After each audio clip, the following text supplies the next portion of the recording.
مدرسہ حبیبۃ الرسول، یہ نام خود ہم کو یہ پیغام دیتا ہے کہ مدرسے کی جو محنت ہے، مدرسے کی جو یہ تدبیر ہے، مدرسے کی جو یہ ترتیب ہے، یہ رسول پاک صلی اللہ علیہ وسلم کے یہاں محبوب ہے۔ اللہ تعالیٰ اس کو محبوب فرمائے اور اکابر کی نظر میں اس کو منظور فرمائے، اور اس میں جتنے بھی پڑھنے والے ہیں ان کو مغفور فرمائے، اور جتنے والدین اپنی بچیوں کو یہاں تعلیم پانے کے لیے بھیج کر سند آج پا رہی ہیں اور لڑکیاں، ان کے والدین کو اللہ تعالیٰ مغفور فرمائے۔ پورے عالم میں جو کچھ فتنے پھیلے ہوئے ہیں، تاریکیاں پھیلی ہوئی ہیں، ظلمتیں پھیلی ہوئی ہیں، گمراہیوں کے دروازے کھلے ہوئے ہیں، چاروں طرف سے باطل کے نعرے لگ رہے ہیں، ان حالات میں ان جیسے مدرسوں کا کھلنا اچھی طرح یقین کر لیں، دل میں یہ بات بٹھا لیں کہ جنت کے دروازوں کو کھولنا ہے اور دوزخ کے دروازوں کو بند کرنا ہے۔ بزرگان محترم، ان جیسے مدارس کی خدمات، ان کی وجہ سے دنیا میں کفر کے دروازے بند ہوں گے، شرک کے دروازے بند ہوں گے، گمراہیوں کے دروازے بند ہوں گے، بدعت کے دروازے بند ہوں گے، بد اخلاقیوں کے دروازے بند ہوں گے، بے حیائیوں کے دروازے بند ہوں گے، نمک حرامیوں کے دروازے بند ہوں گے، اور بد اخلاقیوں کے دروازے بند ہوں گے،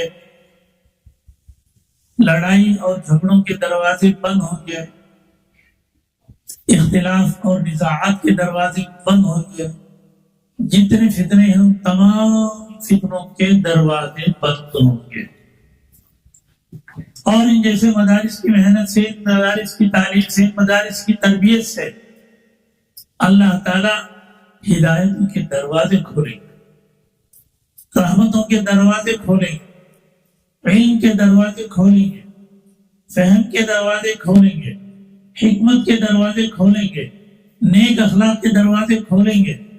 تواضع کے دروازے کھولیں گے، پاک دامنی کے دروازے کھولیں گے، نورانیت کے دروازے کھولیں گے، اور خدمت کے دروازے کھولیں گے۔ انسانیت کی فلاح کامیابی کے لیے، انسان کے فلاح و کامیابی کے لیے جتنے دروازے ہیں تمام دروازوں کے کھلنے کا ذریعہ ان مدارس ہے، نسوان کی محنت ہے، اس کی تعلیم ہے، اس کی تربیت ہے۔ اچھی طرح آپ سمجھ سکتے ہیں، آپ کے گھر میں جو بچی پڑھنے کے لیے آئی تھی، کسی بھی مدرسے سے جو لڑکی بچی پڑھنے کے لیے چلے جاتی ہے، ابھی سودا نسوان کے محتمم صاحب ناظم صاحب تشریف لائے، ہر سال ماشاءاللہ فرما رہے تھے 100 لڑکیاں وہاں سے فارغ ہوتی ہیں۔ تو جو لڑکیاں وہاں تعلیم کے لیے آئی تھی، آنے سے پہلے ان کے حالات کیا تھے، ان کے اخلاق کیا تھے، ان کی عادات کیا تھی، اور آنے کے بعد ان کے اخلاق میں کیا تغیر، کیا تبدل سامنے آیا، اور ان کے اعمال میں کیا تبدیلیاں آئی،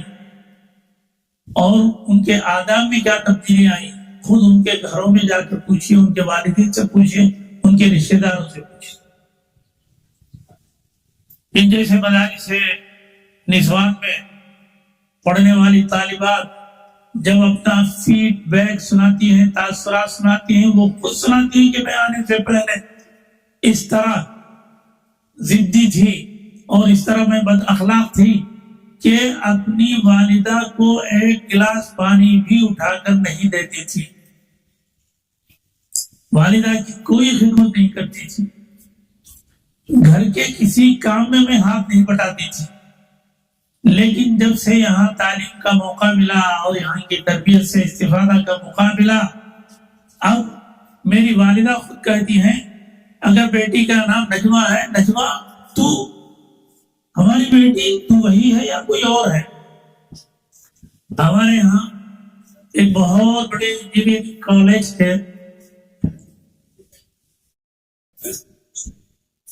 چیئرمین ان کے انجینئرنگ کالج میں تقریباً 7,000 سے زیادہ 10,000 تک لڑکے مختلف صوبوں سے آ کر پڑھتے ہیں۔ 100 سے زیادہ ایکڑ کی زمین میں کالج کی عمارتیں پھیلی ہوئی ہیں۔ وہ اپنی نواسی اسی طرح کے مدرسے نسواں میں سند لے رہی تھی۔ ہمارے گھر میں ایک چھوٹا سا مدرسہ جاری ہے، اس میں سند لے رہی تھی۔ تو وہ خود کہہ رہے تھے کہ میں جو نماز پڑھنے لگا ہوں 5 وقت کی،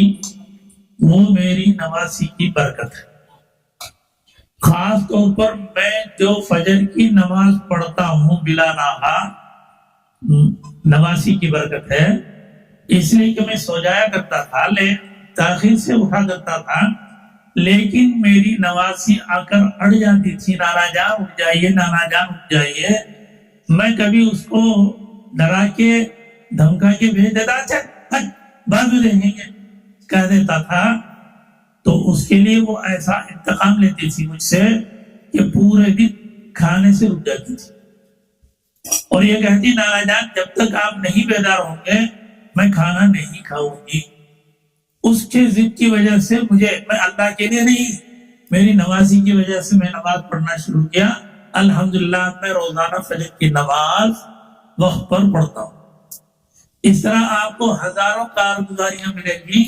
یہ بچیاں جب پڑھنے آتی ہیں تو اس کی وجہ سے معاشرے میں کیا کیا تبدیلیاں سامنے آتی ہیں اور کہاں سے کہاں پہنچ جاتی ہیں۔ یہ ساری تبدیلیاں اس وقت آئے گی جب والدین کے دل میں احساس ہو کہ ہمارے بچے کس طرح ہونی چاہیے، ہماری بچیاں کس طرح ہونی چاہیے۔ سب سے پہلے اپنے دل سے مال کی محبت، دنیا کی محبت کو نکالنا ہوگا، اور اپنے دل میں آخرت کی محبت، اللہ اور رسول کی محبت کو پیدا کرنا ہوگا۔ جس قدر اللہ اور رسول کی محبت دل میں اور آخرت کی طلب دل میں ہوگی، اسی قدر اللہ تعالیٰ بچوں میں بہترین حالات پیدا کریں گے اور بچوں کو دنیا میں انسانیت کو جنت کی طرف لے جانے کی توفیق عطا فرمائے۔ میرے بزرگ دوستوں، اللہ تعالیٰ ہمیں سمجھنے کی توفیق عطا فرمائے۔ حضور پاک صلی اللہ علیہ وسلم نے فرمایا، ان دنیا حلوۃ خضرۃ، یہ دنیا جو ہے سبز ہے، شاداب ہے۔ وَإِنَّ اللَّهَ مُسْتَخْلِفُكُمْ فِيهَا، اللہ تعالیٰ تم کو اس میں خلیفہ بنانے والا ہے، تم کو نمائندہ بنانے والا ہے۔ فَنَنظُرْ كَيْفَ تَعْمَلُونَ، کیسے تم اس دنیا میں رہ کر عمل کرتے ہو دیکھنا چاہتا ہے۔ ان الدنیا حلوۃ، شیریں بھی ہے اور سرسبز بھی، حلوۃ خضرۃ، انسان کے لیے یہ دونوں چیزیں برابر ہیں کہ شیریں ہو، چیز میٹھی ہو، پھر کیا کہیں، اور سرسبز ہو، شاداب ہو۔ ہریالی کو دیکھ کر انسان بہت ہی خوش ہو جاتا ہے، تو دیکھنے کے لیے بھی پرکشش اور ذائقہ میں بھی بہت ہی لذیذ، حلوۃ خضرۃ۔ وَإِنَّ اللَّهَ مُسْتَخْلِفُكُمْ فِيهَا، اللہ تعالیٰ تم کو اس میں خلیفہ بنانے والا ہے، نمائندہ بنانے والا ہے، اور دیکھنا چاہتا ہے اس میں تم کیسے عمل کرتے ہو۔ اس کی سرسبزی اور شادابی، اس کی لچک اور اس کی دمک کو دیکھ کر کہیں غافل ہو جاتے ہیں یا ہدایت کے راہ میں آتے ہیں۔ ان اللہ مستخلفکم فیہا فاتقوا الدنیا، دیکھو اس دنیا سے بچے رہو، دور رہو، ڈرتے رہو۔ خاص طور پر واتقوا النساء، عورتوں سے بچتے رہو، ڈرتے رہو، اس لیے کہ سب سے پہلا فتنہ جو بنی اسرائیل میں رونما ہوا وہ عورتوں کے ذریعے سے رونما ہوا فإن أول فتنة كانت في بني اسرائیل فی النساء، عورتوں سے ہی فتنے کا ظہور ہوا۔ بزرگان محترم، اللہ ہمیں سمجھنے کی توفیق عطا فرمائے۔ مدراس کے نسوان کے بانی مبانی حضرت الحاج تاج الدین صاحب رحمۃ اللہ علیہ فرمایا کرتے تھے کہ جب حدیث میں بات کہی گئی کہ عورتیں جہنم کی طرف دوزخ کی طرف کھینچ کر لے جانے والی ہے، تو دل میں یہ خیال پیدا ہوا جو عورت جو لڑکی امت کو جہنم کی طرف لے جانے کے لیے باعث ہے، کیوں ایسی محنت نہ کی جائے کہ وہی لڑکی امت کو جنت کی طرف لے جانے والی بن جائے۔ تو اس کے لیے اس مدرسے نسوان کی تاسیس ہوئی اور آغاز ہوا۔ الحمدللہ آج اس مدرسے کی شاخیں پورے ملک میں پھیلی ہوئی ہیں۔ 800 سے زائد مدارس نسوان پورے ہندوستان میں اس وقت مصروف خدمات ہے۔ بحیثیت مسلمان کے سچا پکا مسلمان شوہر ہونا چاہیے، بیوی کو بحیثیت مسلمان ہونے کے سچی پکی مسلمان عورت ہونی چاہیے، ایمان سے بھرپور، اللہ اور رسول کی محبت سے بھرپور، آخرت کے جذبے سے بھرپور، دینی خدمات کے جذبات سے بھرپور۔ جب شوہر شوہر بنتا ہے اور بیوی بیوی بنتی ہے صحیح معنوں میں، وہاں سے نیک اولاد پیدا ہوتے ہیں اور نیک نسلیں چلتی ہیں، اور اس کی وجہ سے انسانیت کے اندر ایمان کی بہاریں اور چاروں طرف ہدایت کی لہریں پھیل جاتی ہیں۔ اللہ ہمیں توفیق دے۔ حضرت مولانا شاہ محمد الیاس رحمۃ اللہ علیہ بہت ہی بڑے جاگیردار تھے۔ کاندھلا میں ان کے باغات ہیں، ان کی کھیتیں ہیں، جائیداد ہیں۔ عربوں کی جماعت کے ساتھ ہم کو بھی جانا ہوا تو ایک ہی دن میں کاندھلا میں جب قیام تھا، ہمارے ساتھ عرب کوئی 18 عرب حضرات تھے اور ہندوستان کے یو پی اور گجرات کے دوسرے علماء وغیرہ کل 28۔ ایک دن میں ایک ہی وقت میں 3 ناشتے، دوپہر 3 کھانے، رات میں 3 پھر کھانے۔ اس قدر وہاں کے حضرات، وہاں کے لوگ اکرام کرتے تھے، سبحان اللہ، اس قدر کا ہی ہم کسی اور بستی میں دیکھ نہیں پائے۔ تو وہاں حضرت مولانا الیاس رحمۃ اللہ علیہ، ان کے آبائی چونکہ وطن ہے، ان کی جاگیریں تھیں، جائیدادیں تھیں، لیکن دین کی نسبت سے، امت کی ہدایت کی نسبت سے ان کے اندر جو درد دل تھا، جو سوز درو اس قدر مجزم تھا، اس قدر امت کی نسبت سے ان کے دل میں درد بھرا ہوا تھا کہ حضرت مولانا الیاس رحمۃ اللہ نے ان جائیداد کی طرف دیکھنے یا جانے رغبت کرنے کا موقع ہی نہیں پاتے تھے۔ یہاں تک کہ ان کے خاندان کے بزرگ اور ان کے خاندان کے بڑے حضرت مولانا الیاس رحمۃ اللہ کے پاس تشریف لائے اور فرمایا آپ کہیں آنے جانے کی ضرورت نہیں، کاغذات لائیں گے، اس میں آپ صرف دستخط کر دیجیے تو ہماری جو املاک ہے وہ ہماری طرف آ جائے گی، اس سے فائدہ ہو جائے گا۔ حضرت نے فرمایا مجھے ان چیزوں میں پڑھنے کی ضرورت بھی نہیں ہے، وقت بھی نہیں ہے، میں ہرگز نہیں کر سکتا۔ مجھے اس امت کے بارے میں فکر ہے، امت کی ہدایت کے بارے میں فکر ہے، امت میں ہدایت والی محنت کے بارے میں فکر ہے، مجھے اس میں رہنے دیجیے، میں اس میں کچھ بھی نہیں کر سکتا۔ ان حالات میں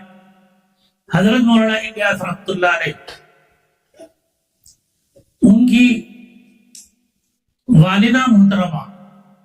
جب سے حضرت مولانا الیاس رحمۃ اللہ علیہ کی پرورش کر رہی تھی تو بار بار مولانا الیاس رحمۃ اللہ علیہ کے بارے میں فرمایا کرتی تھی، الیاس تجھ سے صحابہ کی وہ مجھے محسوس ہوتی ہے، صحابہ کی مہک محسوس ہوتی ہے، تیرے اندر وہ جذبات ہے اور تیرے اندر وہ صفات ہے۔ اتنی جائیداد ہونے کے باوجود حضرت مولانا الیاس رحمۃ اللہ علیہ دلی میں جہاں اس وقت بنگلے والی مسجد ہے، ان علاقوں میں حضرت مولانا الیاس رحمۃ اللہ علیہ کا قیام ہے۔ چھوٹی سی مسجد تھی، سامنے جنگل تھا، ایک منظر تھا، وہاں حضرت مولانا الیاس رحمۃ اللہ علیہ کا قیام تھا۔ فقر تھا، فاقہ تھا، بھوک، شدت کی بھوک، ایک دن دو دن کئی دن کھانے کو نہیں ملتے تھے۔ رمضان کے مہینے میں بھی سحری میں اور افطاری میں کھانے کے لیے کوئی خاص خاطر خواہ چیزیں نہیں ملتی تھی۔ حضرت مولانا شیخ الحدیث زکریا رحمۃ اللہ علیہ آپ بیتی میں تحریر فرماتے ہیں کہ صبح اور شام سحری میں افطاری میں کھانے کے لیے کولر ہوتا تھا، بس اسی کو لے لیا، چبا لیے، پانی پی لیے اور اسی پر گزارا کر دیے۔ مہمان حضرات آتے تھے خاص خاص، ان کو بھی اکرام میں یہی گولر کو پیش کیا جاتا تھا۔ اس قدر فقر و فاقے کی عالم میں غور سے سنیے، ان کی اہلیہ محترمہ وہ بہت بڑے نواب کے گھر میں پیدا ہوئی، لاز و نخرے میں پلی ہوئی۔ ان کے ہاں بھی جائیداد بہت، املاک بہت، بڑی سہولتوں سے زندگی گزار رہی تھی۔ حضرت مولانا الیاس رحمۃ اللہ علیہ کے نکاح میں آ گئی۔ حضرت مولانا الیاس رحمۃ اللہ علیہ نے جب دین کی نسبت سے دنیا کو چھوڑا اور دین کی محنت امت کی فکر، دین کی محنت امت کی فکر، دین کی محنت امت کی فکر، اسی میں لگے رہے اور فقر فاقہ زیادہ ہو گیا، کھانے کے لیے کچھ نہیں، صبح کچھ نہیں، شام کچھ نہیں۔ ان حالات کو دیکھ دیکھ کر ایک دن حضرت مولانا الیاس رحمۃ اللہ علیہ نے اپنی بیوی کو بلایا، بٹھایا، فرمایا دیکھو مجھے تم پر کوئی غصہ نہیں، کوئی نفرت تم پر نہیں، میں تم کو بہت چاہتا ہوں اور تمہارا میں بہت خیر خواہ ہوں۔ میں ایک بات میں پیش کروں گا، ذرا غور سے سننا اور سن کر تم خود بہترین فیصلہ اپنے بارے میں کر دینا۔ گھبرا گئی، کیا ہو گیا، کیا کہنا چاہتے ہیں؟ انہوں نے کہا دیکھو میں ایک فقیر قسم کا آدمی ہوں، ایک فکر میں لگا ہوں، ایک محنت کر رہا ہوں، اور تم ناز و نعمت میں پلی ہوئی ہو، یہاں میرے پاس آ کر تمہارا جو یہ فقر و فاقہ ہے، تمہاری جو تنگی ہے، ترشی ہے، یہ مجھ سے دیکھا نہیں جاتا۔ اس لیے میں یہ چاہتا ہوں کہ میں بڑی خوشی کے ساتھ تم کو میرے نکاح سے نکالوں اور طلاق دے دوں۔ تم عدت پوری ہونے کے بعد کسی اچھے شخص سے جو کھاتا پیتا گھرانہ ہو، اچھے قسم کا ہو، اس سے تمہارا نکاح ہو جائے، تمہارا عقد ہو جائے، اور اس کے بعد تم خوش و خرم رہو۔ مجھے اس سے کوئی گلہ نہیں، مجھے تمہارے حالت کو دیکھ کر مجھے کافی ترس آتا ہے۔ میری وجہ سے ایک اللہ کی بندی اتنی تکلیف اٹھا رہی ہے اور پریشان ہو رہی ہے، اس لیے میں تم کو نکالنا چاہتا ہوں۔ یہ سن کر حضرت مولانا الیاس رحمۃ اللہ علیہ کی بیوی محترمہ اٹھ کر گئی اور جا کر تھوڑی دیر اپنے گھر میں اپنے سامان میں جو کچھ زیورات سکے وغیرہ تھے ان تمام کو ایک کپڑے میں باندھ کر لا کر حضرت مولانا الیاس رحمۃ اللہ علیہ کے سامنے بیٹھ کر ادب کے ساتھ جو زیورات اور سکے وغیرہ سونے کے تھے اس کو جو ایک کپڑے میں باندھ کر لائی تھی، حضرت مولانا الیاس رحمۃ اللہ علیہ کے قدم پر رکھ کر مولانا الیاس رحمۃ اللہ علیہ نے کہا یہ لیجئے میرے جناب، میرے بادشاہ، آپ کے قدموں پہ میرے پاس جو کچھ پونجی تھی وہ لا کر رکھ چکی ہوں، اسے قبول کیجئے۔ آپ کے دین کی محنت میں جو بھی ضرورت ہے اس کو لگا دے رہی ہے، اللہ کے واسطے میں آپ ہی کی زندگی میں رہوں گی، آپ کے قدموں پہ پڑے رہوں گی، آپ کے قدموں سے مجھے ہرگز دور نہ کیجئے۔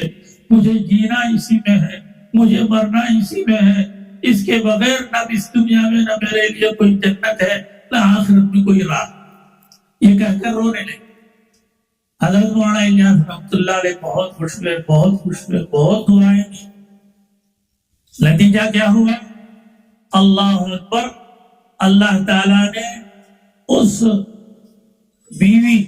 محترمہ کی قربانی اور اس کے نیک جذبات کی وجہ سے حضرت مولانا الیاس رحمۃ اللہ علیہ سے وہ کام لیا کہ آج دنیا کے 120 ممالک میں دعوت کی محنت میں لگے ہوئے اجیال ہیں، داعی ہیں، اللہ کی طرف بلانے والے اللہ کے بندے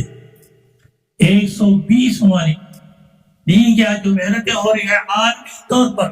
بہت ساری محنتیں، مختلف قسم کی محنتیں ہو رہی ہیں، اللہ ان تمام کو قبول فرمائے اور ان کے ذریعے امت کو فائدہ پہنچائے۔ لیکن دعوت کے اس سمندر سے، اس لہر سے، اس نہر سے جو فائدہ پورے عالم کو پہنچا،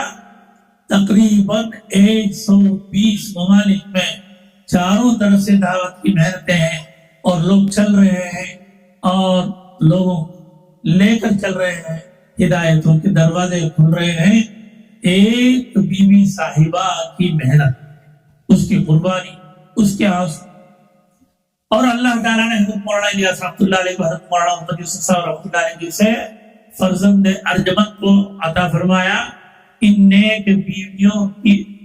میاں بیوی کی دعا اور ان کے جذبات کے برکت میں یہ کہہ رہا ہوں کہ شوہر کو شوہر ہونا چاہیے، بیوی کو بیوی ہونا چاہیے، اسلامی جذبات ہونا چاہیے، قربانی کا جذبہ ہونا چاہیے، دین کی محنت کا جذبہ ہونا چاہیے۔ اگر صحیح محنت ہے تو اللہ تعالیٰ ان سکوں اور ان کوڑیوں اور ان زیورات کے ڈھیروں کو ایک طرف کر کے پوری دنیا کی انسانیت کو دونوں جہاں میں چمکنے کے دروازے کو اندازہ نہیں لگا سکتے۔ کن دیہاتوں میں، بستیوں میں، کھیڑوں میں، جن بستیوں کو جانے کے لیے راستہ نہیں ہے، پگڈنڈیوں میں چل کر پہنچتے ہیں، ان پگڈنڈیوں میں رہنے والے مکانات میں، پہاڑیوں میں، جزیروں میں، چاروں طرف الحمدللہ کتاب تعلیم کی کھول کر تعلیم پڑھ رہے ہیں، ذکر کے حلقے ہو رہے ہیں، قرآن کے حلقے ہو رہے ہیں، ملاقاتیں ہو رہی ہیں، دعوتیں ہو رہی ہیں، مسجدوں کو آباد کرنے کی محنتیں ہو رہی ہیں۔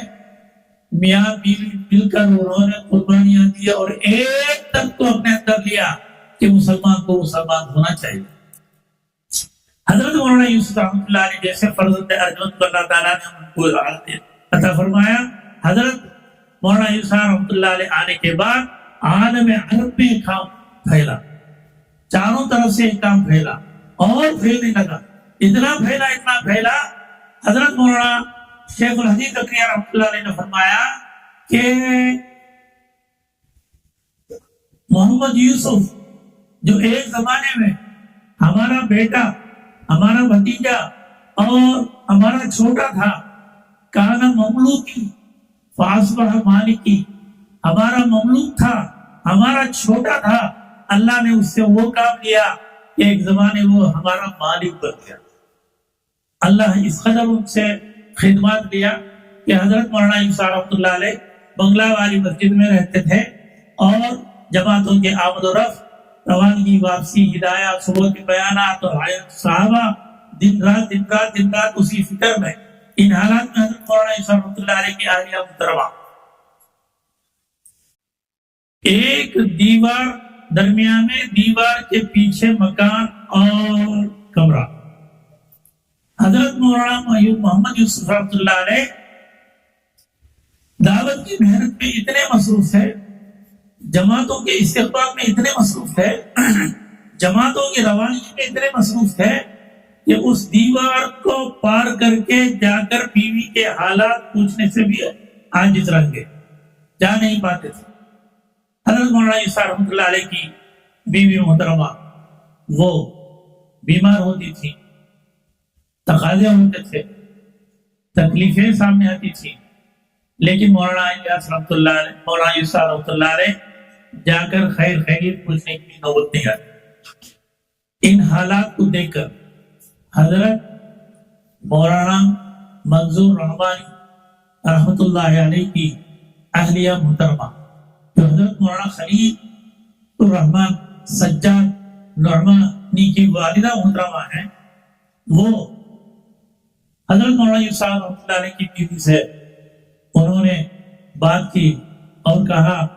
کہ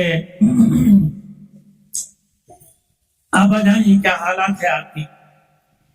آپ پر کیا حالات گزر رہے ہیں، آپ کی طبیعت کیسی خراب ہو رہی ہے، آپ کیسے بیمار ہو رہی ہیں اور گھر میں کیا تقاضے ہیں۔ مولانا یوسف صاحب جو ہیں وہ اپنے کام میں اتنے مصروف ہیں، وہ ادھر آ بھی نہیں رہے ہیں، کیوں آپ کوئی ایسی ترکیب کریں جس کی وجہ سے مولانا یوسف آپ کی طرف رغبت کریں اور آپ کی طرف آئے،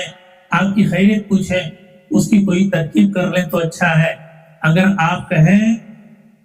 کہیں تو میں مولانا یوسف سے بات کر کے آپ سے ملنے کی اور آپ کی خبر خیریت گیری کی، آپ کی تیمارداری کی کوئی میں ترتیب بنا دوں گی، آپ اجازت دیں۔ اچھی طرح سمجھ کر سنیں کہ مولانا منظور نعمان رحمۃ اللہ علیہ کی اہلیہ محترمہ مولانا یوسف رحمۃ اللہ علیہ کی بیوی سے عرض کر رہے ہیں کہ اگر آپ اجازت دیں تو میں مولانا یوسف صاحب رحمۃ اللہ علیہ کو متوجہ کراؤں گی آپ کی طرف آئیں اور آپ کی خیریت پوچھیں اور آپ کے لیے جو بھی انتظام ہو وہ کریں۔ یہ سن کر مولانا یوسف رحمۃ اللہ علیہ نے کیا کہا، اچھی طرح آپ حضرات بھی سن لیجیے۔ خاص طور پر یہ جو مدارس چلاتے ہیں وہ ذمہ دار، ان کو یہ حالات کبھی پیش آتے ہیں، کبھی اپنی صاحبہ کی جانب سے،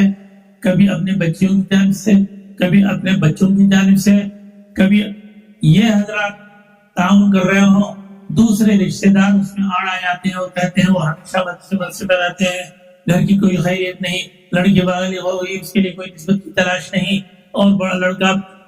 پڑھ چکا ہے اس کے لیے کام کا کوئی نظم نہیں۔ تو اس طرح جو شکایتیں کرتے ہیں ایسی عورتیں خاص طور پر سن لیں، حضرت مولانا منظور رحمۃ اللہ علیہ کی اہلیہ محترمہ جب مولانا یوسف رحمۃ اللہ علیہ سے اجازت مانگ رہی تھی کہ اجازت دے دو، میں مولانا یوسف رحمۃ اللہ علیہ سے بات کر کے تم سے ملا دوں گی، کوئی ترکیب کر دوں گی، تو مولانا یوسف رحمۃ اللہ علیہ کی بیوی نے کہا آپا جان نہیں، ہرگز نہیں، آپ مولانا سے ہرگز کوئی بات نہ کریں، کوئی فہمائش نہ کریں، کوئی درخواست نہ کریں۔ اچھی طرح سن لیں، میں نے خود ان سے کہا ہے کہ آپ میرے بارے میں کوئی فکر نہ کریں، آپ بے فکر رہیں، آپ اپنی محنت میں لگے رہیں اور آپ اپنے فکر میں لگے رہیں اور آپ اپنی کوششوں میں لگے رہیں۔ مجھے آپ سے کوئی گلہ نہیں، مجھے آپ سے کچھ لینا نہیں ہے، میں اپنی جو بھی ضرورت ہے میں دیکھوں گی، آپ اپنے محنت میں اور اپنی کوششوں میں لگے رہیں اور جماعتوں کی ترتیب میں استقبال میں روانگی میں رہیں، میرے سلسلے میں بے فکر رہیں۔ آج کتنے ہمارے ایسے ہیں مسلمان کہ اگر وہ 40 دن کے لیے جاتے ہیں تو بگڑ جاتے ہیں، 40 دن کے لیے 3 چلے کے لیے جاتے ہیں، عورتیں بگڑ جاتی ہیں، ساس بگڑ جاتی ہے، کبھی خسر صاحب بگڑ جاتے ہیں، کبھی فلاں بگڑ جاتے ہیں، کبھی فلاں بگڑ جاتے ہیں۔ ایک مرتبہ ہم سورت کے بعض حضرات اور بعض عرب حضرات کے ساتھ جماعتوں میں علی گڑھ کے علاقوں میں کام کر رہے تھے، علی گڑھ یونیورسٹی میں بھی رہنے کا موقع ملا، تو اس وقت ہمارے ساتھ یہ جو سامنے بیٹھے ہیں بچی کو، آپ کا نام کیا ہے؟ آپ کا نام خلیل صاحب۔ خلیل صاحب، میں آپ کے مثال کے طور پر پیش کرتا ہوں۔ خلیل صاحب مثلا 4 مہینے کے لیے نام دے دی، خلیل صاحب مثلا 4 مہینے گھر میں آ کر بولے ایسا میں 4 مہینے کے لیے نام دیا رہا ہوں، میں جا رہا ہوں، فوراً بیوی بگڑ گئی۔ آپ کو یہی پڑی ہے اللہ کے راز سے میرے حالت کی کوئی خبر نہیں، یہی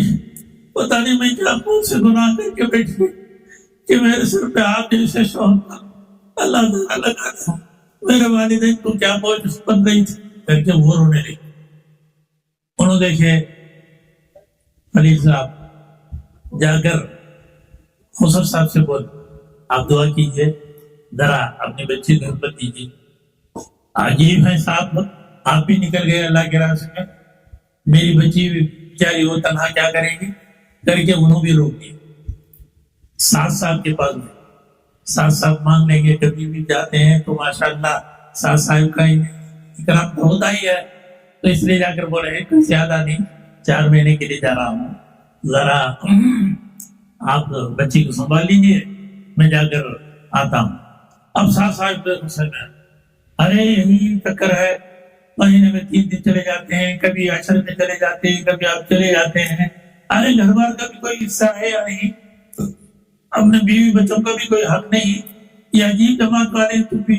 وہ بھی بگڑ گئے۔ صالح صاحب کے پاس گئے، وہ بھی بگڑ گئے، فلان صاحب کے گئے، سب بگڑ گئے۔ اب بیچارے وہاں مسجد میں جو آ کر بیٹھے، غمگین بیٹھے ہیں کہ نام تو دے دیا ہوں، تشکیل بھی مکمل، تفقد بھی مکمل، رخ بھی مل گیا ہے، لیکن اب یہاں چاروں طرف سے روک رہے ہیں، جانے کی اجازت نہیں۔ اتفاقاً اللہ کا ایسا کرنا ہوا کہ یہی خلیل صاحب کو دبئی سے، امارات سے ایک بہترین جاب کی دعوت آئی، بہترین جاب، اور ماہانہ 80,000 کی تنخواہ، ٹکٹ فری اور ویزا بھی فری، صرف انٹرویو دینا ہے اور اس کے بعد جس تاریخ کو کہیں گے وہ نکل کر جانا ہے۔ یہ خبر گویا آ رہی ہے، یہ خبر جا کر اپنے گھر میں اپنی بیوی سے کہتے ہیں، بہت ہی غم کی بات ہے، افسوس کی بات ہے کہ مجھے ایک چانس ملا ہے، موقع ملا ہے، امارات میں ایک جگہ ملازمت کا، اتنی تنخواہ ہے، بلا رہے ہیں، میں نے ہمت نہیں کی، اس لیے کہ مجھے تم کو چھوڑ کر جانے کی ہمت نہیں ہوئی، تمہارے حالات کو دیکھ کر بھی رو رہی۔ انہوں نے کہا عجب آدمی ہو،